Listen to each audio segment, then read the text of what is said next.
살아계신 하나님 아버지, 감사와 찬송과 영광을 올려드립니다. 아멘. 아버지 하나님, 오늘도 생명을 주시고 새날을 허락하시고 건강도 주시고 저희들의 발걸음을 아버지의 집으로 인도하셔서 하나님께 찬송을 드리며 찬양을 올려드리며 또 기도를 하나님 앞에 올려드리며 또 저희들의 마음을 드리며 생명의 말씀을 전하고 듣는 복된 자리로 저희를 불러주시니 아버지 감사합니다. 아멘. 오늘 이 모든 것들을 허락하신 하나님께 감사하는 한 날이 되게 하시고 아멘. 이 모든 것들을 허락하신 것들을 통하여 하나님이 기뻐하시는 저희들의 모습으로 하루를 살아갈 수 있도록 주님 은혜 내려 주옵소서. 아멘. 아버지, 하나님께서 저희를 사랑하신 것 같이 저희도 모든 이들을 사랑하고 하나님께서 저희들을 구원시키셔서 하나님 아버지와 화평을 이루신 것처럼 저희들도 모든 이들과 화목하고 화평을 이루는 이 땅에서의 삶이 되도록 주님 은혜 내려 주옵소서. 아멘. 예수 그리스도 이름으로 축복하며 기도 올려옵나이다. 아멘. 자, 출애굽의 이야기가 계속되다가 갑자기 오늘 단락에서 족보 이야기가 나옵니다. 앞뒤 전후 문맥상 봤을 때 오늘 단락인 6장 14절로 27절까지의 말씀을 따로 떼내버려도 즉 6장 13절에서 28절로 가도 전혀 어색함이 없어요. 근데 갑자기 약간 생뚱맞게 족보 이야기가 등장해요. 이게 이제 많은 학자들이 연구를 했습니다. 중간에 훗날 추가로 삽입이 된 게 아니냐.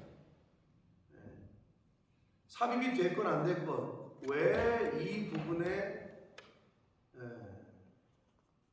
아론과 이 모세와 아론의 족보가 등장하느냐, 하나님께서 왜 그렇게 하셨느냐, 이제 이 부분이 중요한 거예요. 왜 족보 이야기를 여기다 넣으셨을까? 근데 이제 많은 학자들이 연구를 했단 말이에요. 그 뜻이 무엇일까?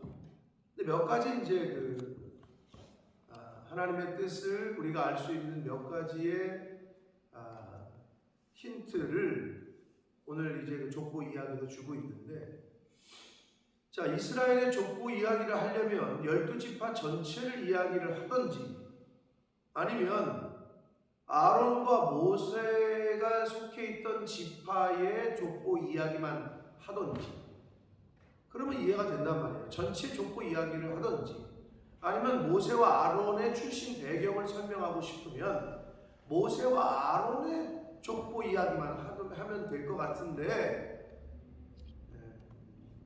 여러분이 지금 읽었지만 한번 읽어서는 잘 모세와 아론이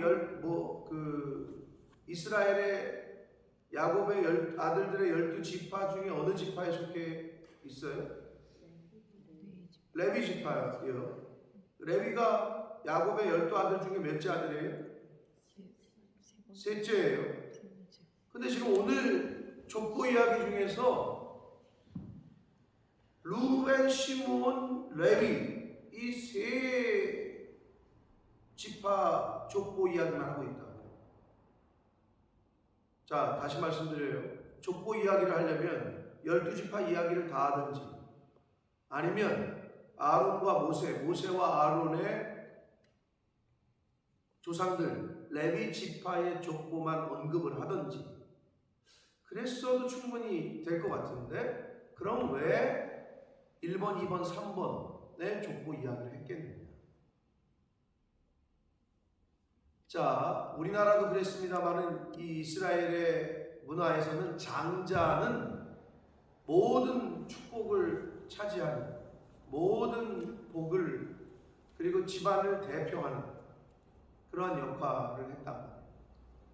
근데 아시다시피 영적인 이스라엘의 장자는 누구로 보죠?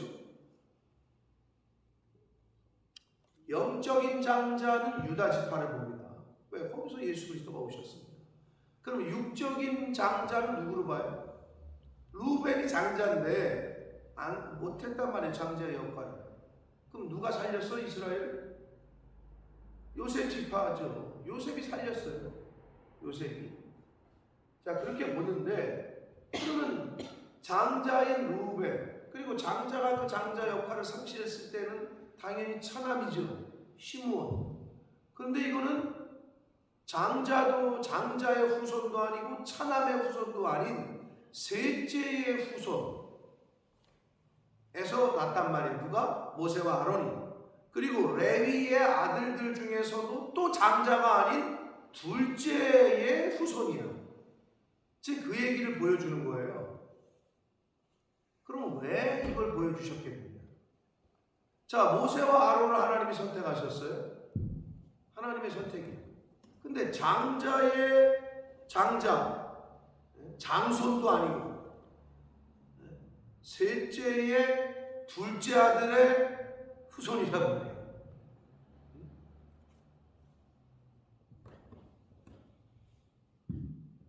결국은 어떤 이유를 들어서도 사실 자격이 그렇게 없는 사람들이었다고. 모세와 아론은 장자의 장자, 장손 이것도 아니야.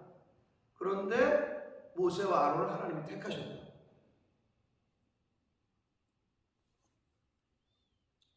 특별한 이유가 없어요.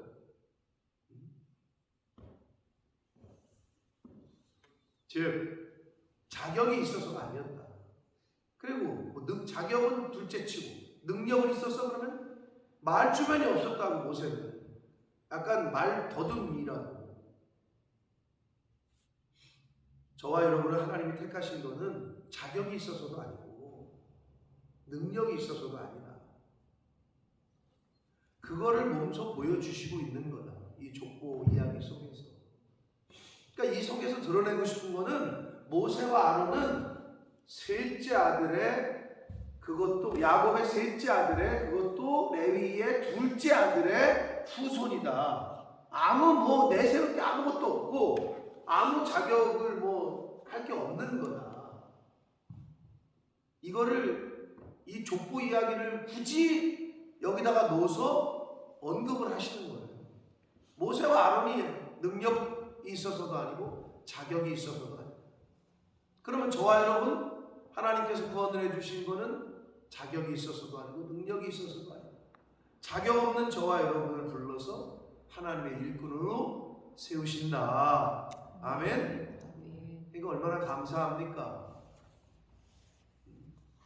주의 일에 쓰임 받는다는 것은 너무 감사한 일이죠. 옛날에 공무원들을 뭐라 그랬어요? 오늘날이나 공무원 이렇게 얘기하죠. 옛날에는 뭐라 그랬어요? 나란니라는 사람들이라고 그랬잖아요. 나란니라는 사람들. 그걸 굉장한 프라우드로 여겼다고. 우리 아버지 나란이라는 분이야. 그게 굉장한 프라우드다. 옛날에. 우리가 천국 백성으로 하나님 나라의 일을 한다. 내가 그 부분을 내가 어떻게 여길 것이냐에 따라서 그 사람의 아이덴티티가, 그리고 그 사람의 신앙의 정체성이 보여지는 거예요. 오늘날의 하나님 나라의 일, 즉 교회의 일을 내가 어떻게 대하느냐. 아주 소중하고 귀중하게 여기는 거예요. 내가 맡은 일을. 아무 그렇지 않느냐.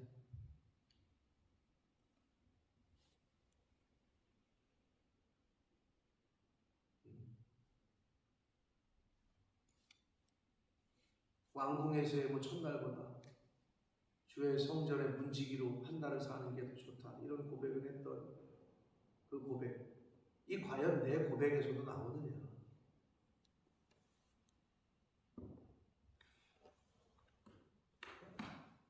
우리가 교회 일에 여러 가지가 있잖아요. 여러 가지 손길들이 있죠. 예배에 시중 드는 것도 마찬가지지만 주방에서 밥하는 거, 우리 교회는 없지만 한국 교회는 뭐가 있어요? 또 주차 봉사하는 거, 그 땡볕에. 그러면 대부분의 한국 교회는, 안 그런 교회들도 있습니다만 제가 아는 대부분의 교회는 장로님들이 주차봉 잡고 장로님들이 시켜요. 그 땡볕에 참회연 맞으면서. 왜? 그것은 본을 보이라 이거죠. 네, 그래서 소망교회는 제가 아는 강남의 소망교회, 그거 주차 공사를 안 하면 장로가 될 수가 없대. 그런 전통이 있다는 거야. 네? 집사가 되고 안수 집사가 되고 그러면은 그걸 거쳐야 된다는 거지. 어떤 하나의 그 과정처럼. 근데 그 일을 내가 얼만큼 귀하게 그리고 소중하게 여기느냐. 자격이 있어서가 아니다. 저를 포함해서 자격 없는 우리들을 부르셔서 하나님의 자녀 삼으셨고 하나님의 일에 인볼브하게 하시다. 그럼 어떻게? 너무 감사한 마음으로 우리가 해야 되는 거죠. 근데 사실은 이 족보 이야기가 여기 없어도 문맥의 흐름상 전혀 이야기가 이상하지 않아요. 그런데 족보 이야기를 놓고 아론과 모세의 출신 성분을 따지고 싶으셨던 것 같은데, 그러면 레위 지파 이야기만 하시든지 아니면 12지파 전체 이야기를 하든지, 근데 굳이 1번, 2번, 3번 루벤, 시므온, 레위의 지파의 그 후손들의 이야기만 하셔서 결국은 아론과 모세로 끝을 맺었다. 그게 뭘까? 장자가 장자 역할을 못했고, 그리고 천함도 아니고 셋째의 둘째 아들에게서 난 아론과 모세를 하나님이 세우셨다. 자격과 능력으로 따지는 게 아니라 하나님이 픽하신 거예요. 근데 오늘날 저와 여러분도 마찬가지라는 거예요. 그럼 나는 자격이 있고 다른 사람들은 자격 없는데 그냥 교회 오는 거다 이렇게 생각해서는 안 됩니다. 우리 집안은 뭔가 대단하다, 저 집안은 뭔가 그냥 하찮다, 절대 아니라는 거. 이런 거. 우리는 모두 죄인이고 모두 자격이 없지만 하나님께서 각자의 자리로 불러주신 것뿐입니다. 아멘. 이 생각을 여러분 늘 하셔야 돼요. 그 얘기가 사실은 이 오늘 단락에 끼워놓은 아론과 모세의 족보 이야기. 자, 그거를 우리에게 교훈하시는 거고, 또 하나 아주 큰 교훈은 뭐냐면 창세기 15장 16절에 보면 하나님께서 뭐라고 그러냐면 아브라함과 언약을 세우실 때 이렇게 말씀하셔요. 아브라함에게 너의 후손들이 이방에서 400년 동안 객이 되어 그들을 숨기다가 언제 돌아온다고?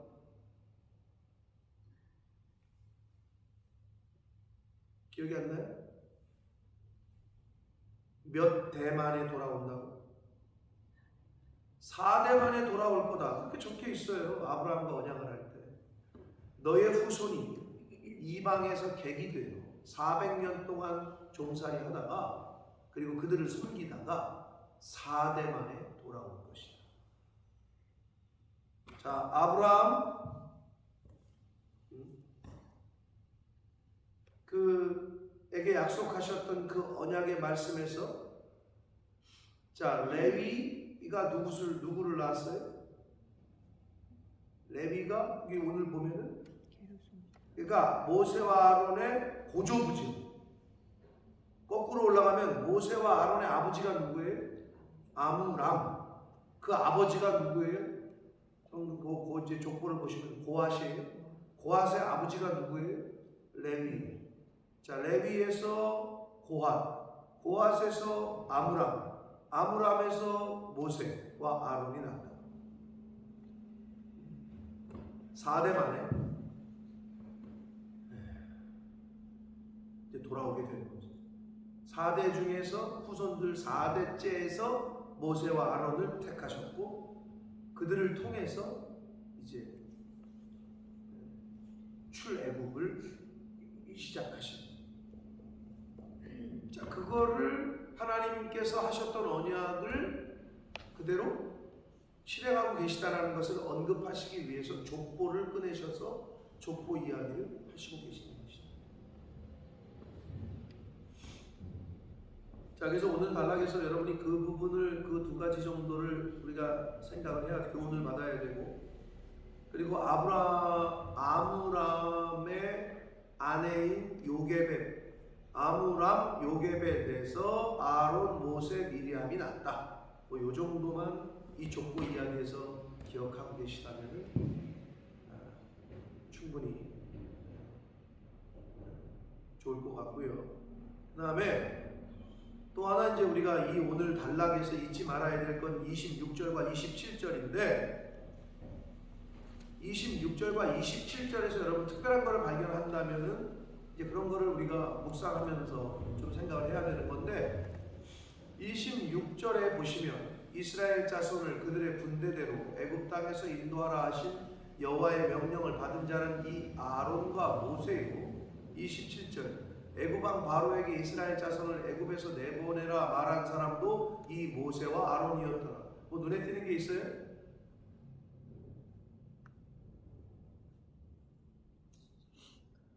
눈에 띄는 게 있으십니까? 이선아 사모님 눈에 띄는 거 있어요? 김현숙 권사님 고개를 끄덕이고 계시는데 뭐 눈에 띄는 거 있어요? 26절에서는 이스라엘 자손이 애굽 땅에서 인도하라 하신 명령을 받은 자가 네. 27절에서는 말한 사람이 모세라. 그게 눈에 띄세요? 가장 눈에 띄는 게 있는데 내가 볼 때 김문숙 집사님이 알아내신 것 같아. 뭐죠? 순서가. 네? 저는 그냥 아론하고 모세와 아론. 그렇죠. 예, 그게 가장 눈에 띄죠. 거꾸로 이름을 앞에서는 아론과 모세. 근데 뒤에서는 왜 모세와 아론이라 그랬을까? 쓰는 사람이 착각을 했을까? 여러분 이스라엘은 이름을 순서대로 적는 게 굉장히 중요하게 여기는 사람들이에요.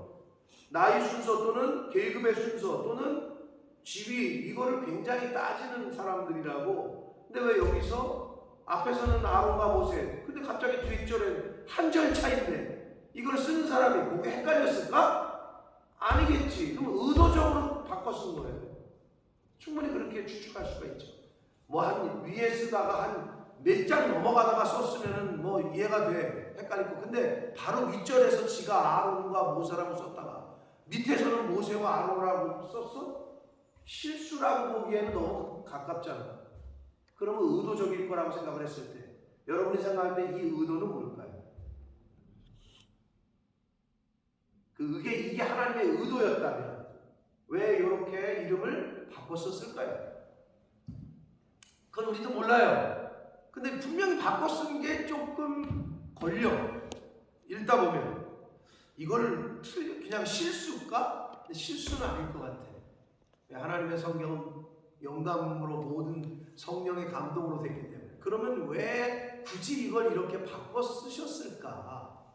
라는 걸 봤을 때 모세와 아론과 모세는 그 누구도 누가 먼저서 야 네가 1번이고 네가 2번이고 그런 게 아니다.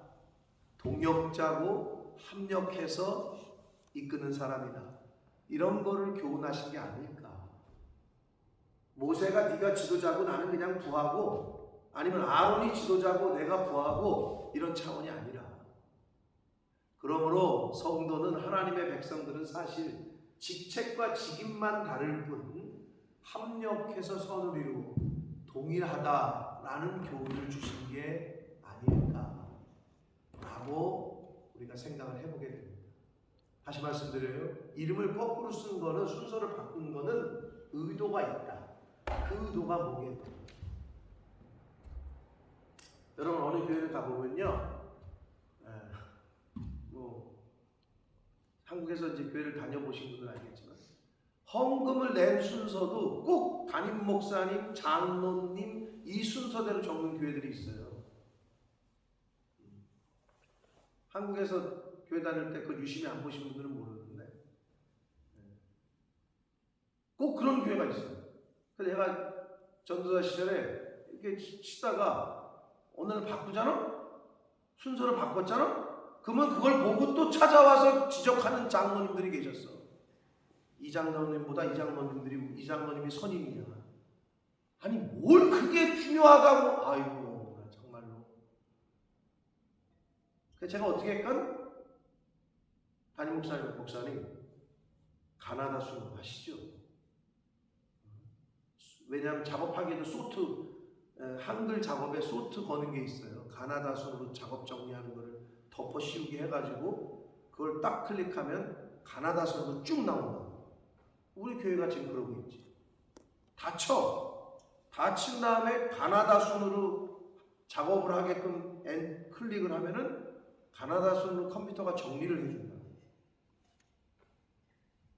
이름이 굉장히 중요하게 순서를 중요하게 여기는 민족이었는데 이거를 의도적으로 바로 앞절과 뒷절에서 바꿨었다. 그럼 아무리 묵상해도 또 많은 분들이 얘기를 해도 이거는 하나님께서 의도적으로 이렇게 교훈을 하신 게 아니겠느냐. 모든 성도는 하나님 안에서 다 동역자다.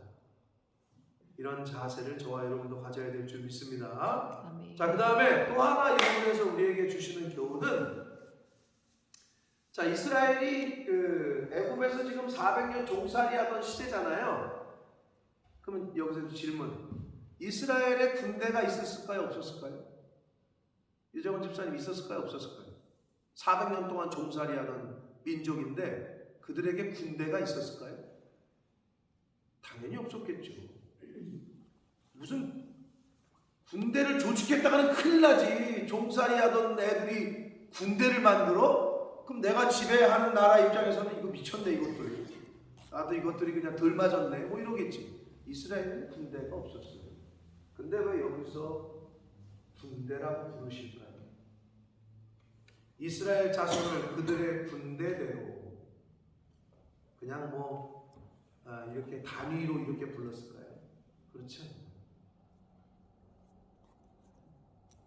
이스라엘 자손을 하나님께서는 군대라고 부르는데 찬송가에도 나오죠. 십자가 군병들은 라고 부르죠. 우리는 군사예요. 주의 군사. 우리의 정체성 중에 하나는 성경에서 가르쳐 주시는 예수 믿는 사람들은 주님의 군사, 십자가 군병.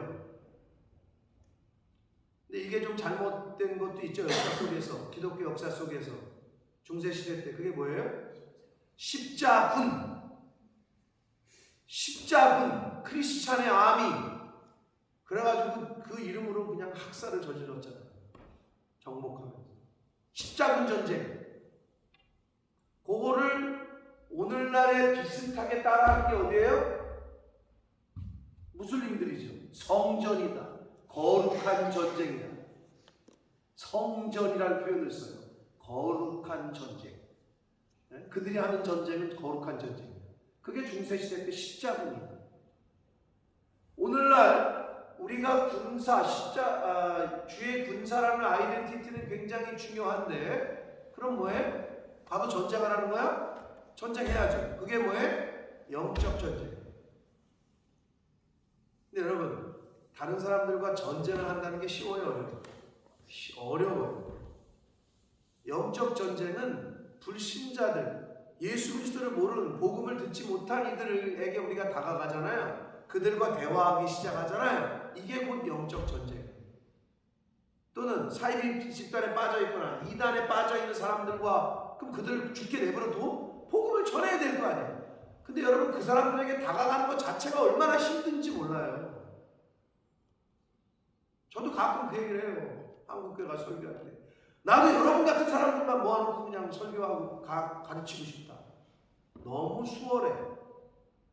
근데 어저께도 수요 모임에 우리 청년들이 한 15명이 모였는데, 방학 갔다 온 애들이 막 들어오고, 은채가 들어오고, 윤지도 껴있고 그래서 그랬는지 모르지만, 한 15명 정도 모였는데, 근데 거기에 반 이상은 완전히 그냥 생짜들이란 말이에요. 그러면 뭔가를 내가 하려고 할 때, 가르치려고 할 때 힘들어. 일단 왜? 모르고 있다는 게 너무 티가 나니까. 근데 한국은 그렇지 않아요. 기본적으로 99%가 다 믿는 사람이야. 주일학교 다 다니는 애들이고 청년들. 분위기 밭이 달라. 그래서 한국교회의 리더들이 불신자들하고 영적 전쟁을 해본 적이 별로 없는 사람들. 그게 느껴져. 근데 여러분, 군인이라면 실전 경험이 있느냐 없느냐에 따라서 만약에 저기 베트남 가서 전쟁하고 왔다. 그럼 전쟁에 총도 한 번 안 써본 사람들은 말도 못해요. 이 사람은 사선을 넘나드는 사람이야. 비슷해. 영적 전쟁을 해봤느냐 안 해봤느냐에 따라서 그 사람이 예수 믿는 사람이 안 믿는 사람에게 가서 복음을 어떻게 전하고 그걸 어떻게 하는 거를 안 해본 사람은 할 수가 없어요. 우리는 군사라고 십자가 군병이라고 오늘날에도 군인의 아이덴티티를 가지고 그럼 전쟁을 해야 돼. 무슨 전쟁? 영적인 전쟁. 사단과의 전쟁. 거짓 영과의 전쟁. 불신자들과의 보이지 않는 전쟁을 해야 된다. 그게 군인입니다. 근데 그 군인 정신이 다 죽어버렸어요. 아, 뭘 싸워. 싸우는 거 난 싫으니까 그냥 나는 그냥 우리 편끼리 그냥 여기 있어. 절로 가면은 싸워야 되잖아. 아, 그러니까 너무 힘들어. 여기 있어. 이렇게 돼버려. 여러분, 대학 다니실 때 8, 90년도에 대학가에서 사형리라는 조그만 쪽 사형리 CCC에서 들고 다니면서 많았어요. 요즘요? 볼 수도 없어요. 보기는 해. 다 이단이야. 붙잡고 얘기하는 건 다 이단이야. 이단만 설쳐. CCC도 사형리 들고 안 해 이제는. 그렇게 돼버렸다. 그 정신이 죽었죠. 그걸 이제 어떤 목사님은 그렇게 표현하셨죠. 한국교회가 복음의 야성을 잃어버렸다. 너무 이제 운실 안에서 크고 있다. 이런 표현을 하셨어요. 자, 근데 여기 보니까 군대대로라는 표현을 썼어요. 이스라엘에게 군대라고 표현하셔요. 여러분, 군대는 그럼 뭐예요? 왜? 뭐를 위해서 존재해요? 군대는 전쟁을 위해서 준비하는 거예요.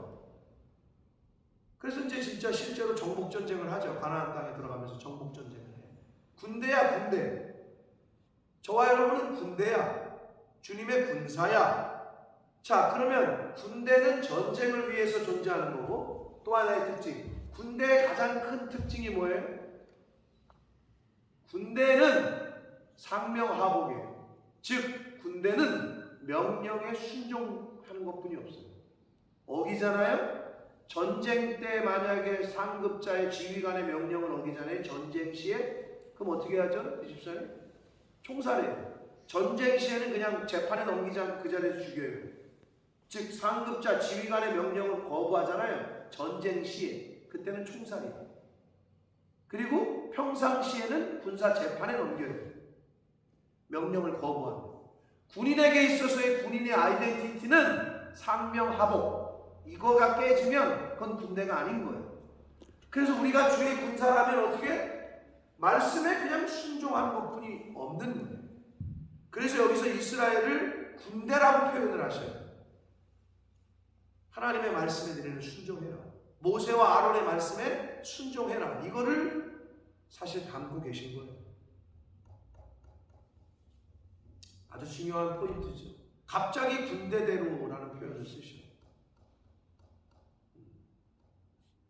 왜냐하면 종살이 하다가 이제 나가면 그때부터는 가나안 땅도 정복 전쟁을 해야 되지만 진으로 진이라는 표현을 써요. 각 진별 이런 표현을 쓰십니다. 그러니까 왜냐하면 그게 유기적으로 움직여야 되니까 60만 명이 나왔으니 아니 어마어마한 인원이잖아요.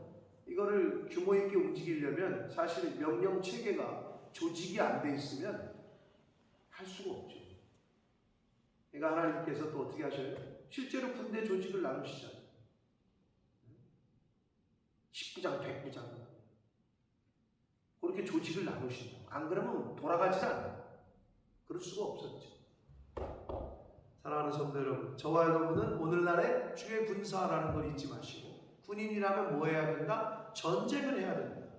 그래서 사실 우리는 영적 전쟁을 하는 거다. 라는 걸 잊지 마시고 그러면 전쟁을 누구랑 해? 거짓 영과의 전쟁, 사단과의 전쟁도 전쟁이고 불신자들과의 보이지 않는 전쟁을 우리는 해야 되는 거죠. 근데 여러분 해보시지만 안 믿는 사람과 대화하면 쉽지 않아요. 힘들어요. 그냥 세상에서 만난 그냥 밥 한 번 같이 먹고 술 한 잔 같이 먹고 이것만 한다면 안 힘들어요. 근데 이제 그리스도의 도, 십자가의 도, 복음을 그에게 전하려면 별꼴을 다 당하죠. 야, 너 그런 얘기 하려면 여기 나오지 마. 이 모임에 나오지 마. 어서 무슨 모임? 안 해보셨으면 이런 것도 안 당해봤을 거예요. 근데 전체 친구들이 모여있는데 거기서 내가 어떻게 뭐 한다? 왕따당하기 쉽고 무시당하기 쉽고 조롱당하기 쉽죠. 그러니까 안 해. 가장 친한 친구인데도 복음을 전한 적이 없어. 근데 여러분 그건 직무유기예요. 그건 하나님이 부르실 거예요. 왜? 우리는 전쟁을 하기 위해서 보내신 사람들이에요. 영적 전쟁. 이 아이덴티티를 잊지 말아야 됩니다. 아멘. 그래서 오늘 우리에게 이 말씀을 하셔요. 우리는 십자가 군병이다. 그러면 전쟁을 해야 되고 그 전쟁을 하기 위해서는 무기가 필요하죠. 그리고 갑옷이 필요하죠. 성령의 전신 갑주를 입어야 되고 무기인 검, 하나님의 말씀이 필요해요. 그러니까 우리가 말씀을 우리가 듣고 먼저 먹고 소화시키고 준비해서 기도하고 그 사람에게 가서 복음을 전하는 거 아니에요?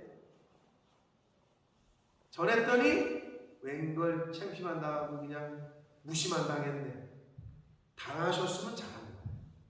당하지도 않은 사람은 시도도 안 했다는 거예요. 전하지도 않았다는 거예요. 여러분 그러지 마시고 차라리 창피를 당하시라니까. 무한함을 당하시라고. 그러면 복이야. 그거라도 시도를 하셨습니다.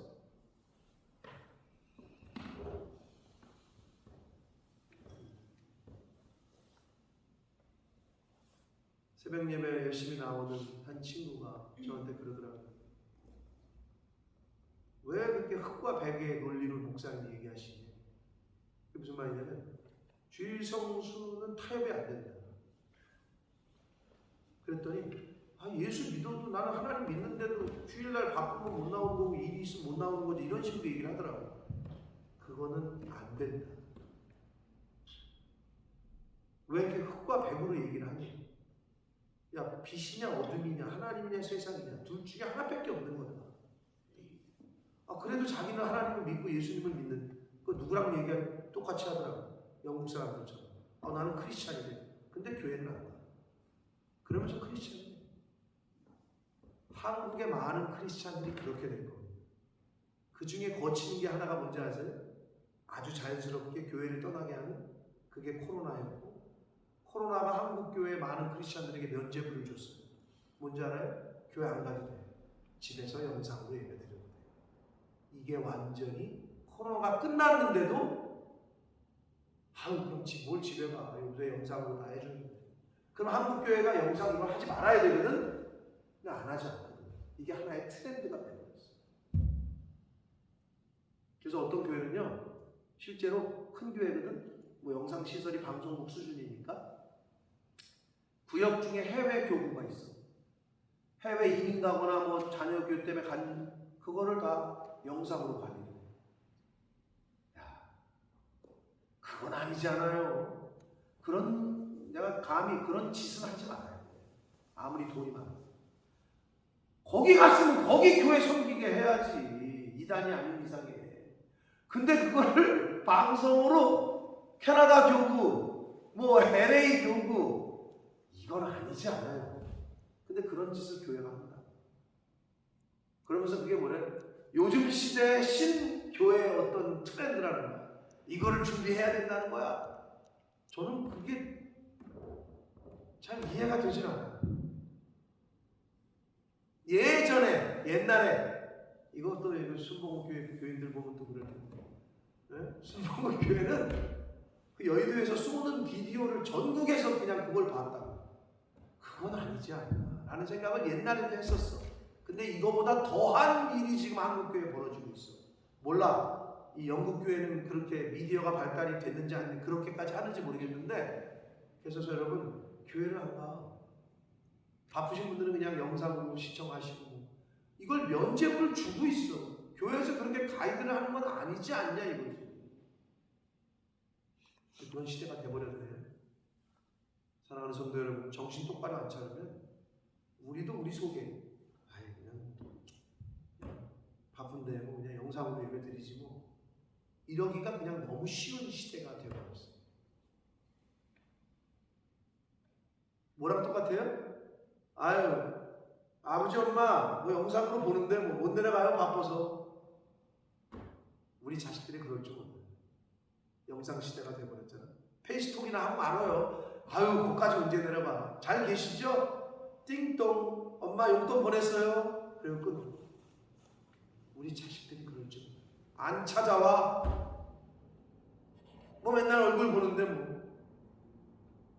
여러분 어떨 것 같아요? 점점 그런 시대가 될 수 있어요. 엄마, 손주, 뭐 아들 뭐 보이죠? 승혁이? 그게 끝이야. 여러분 자식들이 그런다고 생각해 보세요.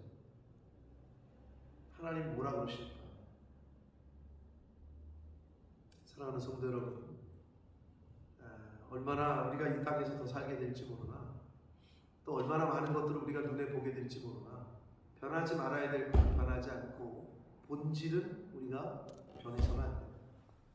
자, 다시 한번 말씀드리나 우리는 십자가 분명입니다. 십자가 분사라면 오늘날 우리가 해야 될 전쟁에 각오를 가지고 정신 똑바로 차리고 임해야 됩니다. 그게 영적 전쟁입니다. 그러나 전쟁은 힘들어요. 그 불신자들과 만나는 거, 그들에게 가서 복음을 전하는 거 쉽지 않아요. 그러나 우리는 그 일을 하라고 이 땅에 보내졌다. 이걸 명심하시고 나이가 십자가 분사라는 거 늘 가슴에 새기시고 보이지 않는 사단과의 전쟁, 거짓 영과의 전쟁도 우리가 해야 되고 불신자들과의 거룩한 전쟁, 영혼 구원을 위한 전쟁에 우리가 외면하지 말고 참전하고 그 전쟁을 위해서 힘쓰고 했습니다. 주의 분사된 저와 여러분이 되어야 될 줄 믿습니다. 오늘 하루도 하나님이 주신 건강과 생명과 이 모든 것들을 통해서 하나님의 자녀로 주의 군사로서의 삶을 살아가는 저와 여러분이 되시기를 예수 그리스도 이름으로 축복합니다. 살아계신 하나님 아버지, 감사와 찬송과 영광을 올려드립니다. 아버지 하나님, 오늘도 저희들에게 생명을 연장시켜 주셨고 하루를 더 살게 해주셨습니다. 건강도 주셨습니다. 오늘도 말씀을 또한 하나님께서 주셨습니다. 내가 주의 군사인 것을 혹시 잊어버리고 살지는 않았습니까? 내 신분이 하나님 나라의 군사인 것을, 복음의 군사인 것을 잊고 살지는 않았습니까? 또 내가 주의 군사라면 하나님의 명령에 전적으로 순종해야 하는 삶을 살아야 된다는 것을 오늘 다시 한번 말씀을 통해 깨닫게 하시니 감사합니다. 아버지 하나님, 내가 잘나서가 아니라 내가 능력이 있어서가 아니라 나를 택하신 것이 전적인 하나님의 은혜였다는 것을 아론과 모세의 그 족보 이야기를 통해서 다시 한번 교훈해 주시니 아버지 감사합니다. 하나님, 전적인 은혜로 하나님의 전적인 그 사랑으로 긍휼하심으로 우리를 택하셨듯이 우리도 이웃들에게 조건 없는 사랑과 은혜, 진리를, 복음을 잘 전하는 하나님의 자녀, 주의 군사로서의 삶을 살아가는 저희들 모두가 되게 하여 주옵소서. 예수 그리스도 이름으로 축복하며 기도합니다. 아멘.